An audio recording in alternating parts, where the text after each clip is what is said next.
Hi, my name is Amanda Dumsch, and I'm a career counselor in the Office of Intramural Training and Education at the National Institutes of Health. And today I'm going to talk to you about two extremely important documents in your job search, your resume and your cover letter. We're going to be talking about these two documents together because a resume and a cover letter always go hand in hand. For every job description, you should submit both documents unless the position specifically says no cover letters. So first and foremost, what is a resume? A resume is a job search document, and it's your chance to market your skills for the position. So resumes are adapted and edited for each job application or sector. A resume presents relevant experience, accomplishments, and education. And the key word is relevant. Sometimes people are tied to certain experiences on their resume that aren't relevant for the position at hand. So really think about your audience and tailor your documents accordingly. And speaking of keywords, remember that employers often use keyword filters to scan your document. And lastly, as opposed to CVs, a resume is short, generally 1 to 2 pages. There are very few rules about resumes, but there are certain expectations, and there are certain expected sections to have on your resume. On this slide, the items in red are must-haves. On your resume, you always have to include your contact information, your education, and your research or employment history. The items in blue are often common to resumes only, and that includes a summary of qualifications and a technical skills section.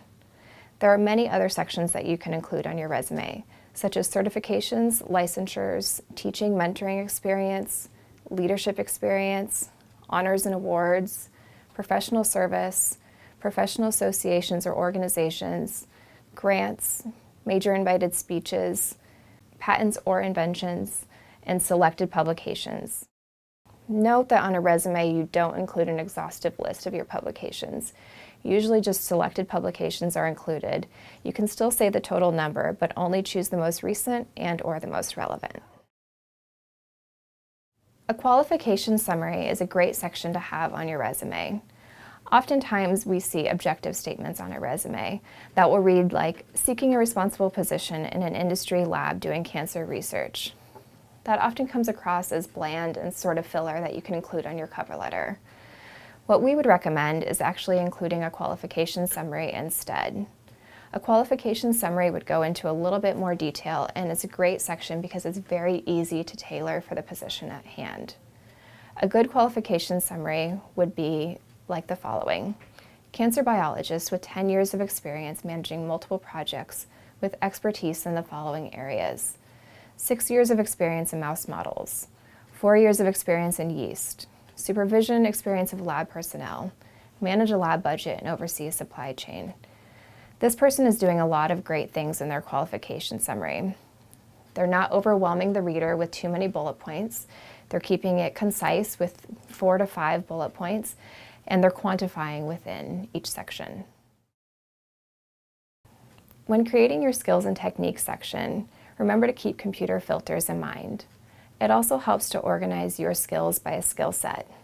In the example, this person organized their skills by biochemistry, cell biology, microscopy, and molecular biology. You'll want to organize your own skill set, however makes most sense for you. Bullet points on resumes. As opposed to CVs, resumes have bullet points that ideally start with a strong active verb. So under your experience section, you would have your organization, your title, the dates and the location of your work, and you would aim for 4 to 5 bullet points that detail the responsibilities and duties, and more importantly, the accomplishments from that position. So now you might be asking yourself how you can create content for your own bullet points. Here are some questions to ask yourself. What were my job responsibilities? What skills did I develop? What decisions did I make? How did I work with and motivate people? How did I communicate in my job? Did I assume a leadership position? How did I make a difference in this position? And my two favorite are, what were my major accomplishments? And more importantly, how can I quantify my results? Employers are looking for an accomplishments-driven resume, so doing this activity of answering these memory jogger questions can help you create strong content for your resume. As a scientist, you know the importance of data, so show them your results in a quantitative way. To help give you some ideas on how to translate your transferable lab skills, we've created a list of skills. Your lab experience can give you many transferable skills, including analyzing, evaluating, writing concisely, editing, speaking effectively, leading and working as a team. You're using your analytical skills to run experiments. You're using your communication skills to present your work to others and to also write about it in your publication. You're using your leadership and team skills to work with others and collaborate with them in a lab. So really, when you're thinking about your lab experience, try to think about every aspect of it and communicate that in your resume. If you're trying to highlight your communication skills to an employer, what we often see on a resume is a bullet point that reads, "Excellent verbal and written communication skills." When an employer reads that, they'll often think, really? How can I validate that? So what you should say instead is use strong active verbs and be specific. Say that you presented X posters and Y talks. You wrote SOPs and journal articles. You edited lab grants and manuscripts. You facilitated a group discussion. Those are much more effective active verbs to use within your resume. There are certain things that you should not include on a resume.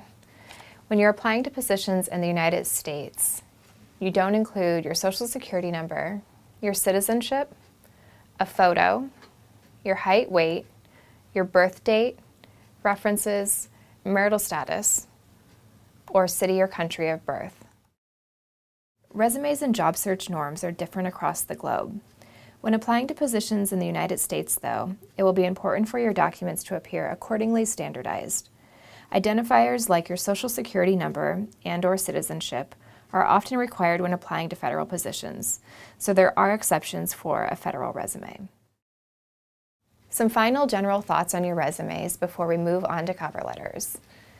It's a good idea to keep a master document detailing all of your activities and accomplishments as you go along, because believe it or not, you will forget.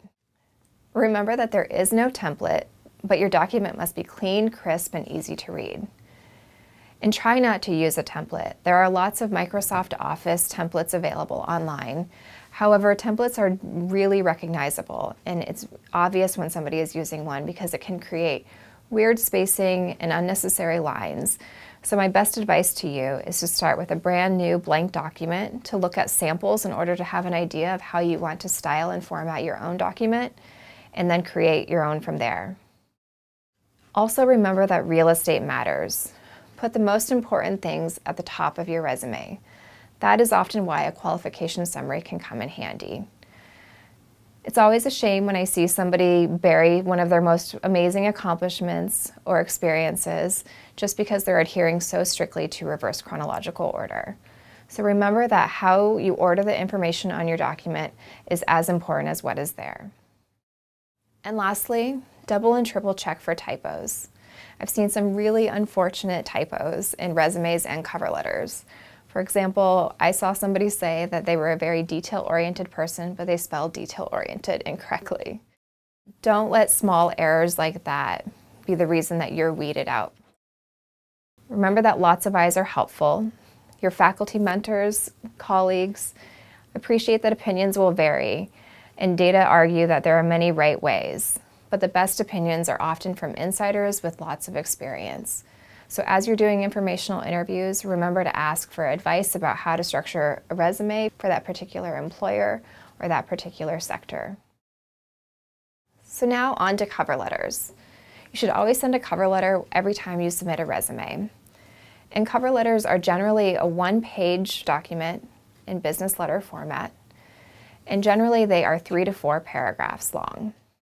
If you're not sure what business letter format is, we'll show you later in the video. In the first paragraph, you are often trying to answer the question, why them? So you'll note how you found the job, why you're interested in that position and that employer. In answering why them, you might have to do a little bit of homework. This can also be a place to name drop if you have a connection to the company, but make sure to run it by that person first. The second and the third paragraph are often where you're answering the question, why you? So you focus the second and the third paragraphs on 2 to 3 particularly relevant skills or accomplishments that you want to highlight for that particular position. You'll explicitly list skills by saying things like, I have developed my analytical skills as evidenced by my postdoc fellowship at the NIH. Maybe in the third paragraph, then you'll start talking about your communication or your leadership skills or whatever skill is going to be relevant. But make sure to provide examples that demonstrate that skill set. You don't need to reiterate every bullet point on your resume, just focus on a few of the major ones. In the fourth and final paragraph of your cover letter, you can reiterate and summarize your skills.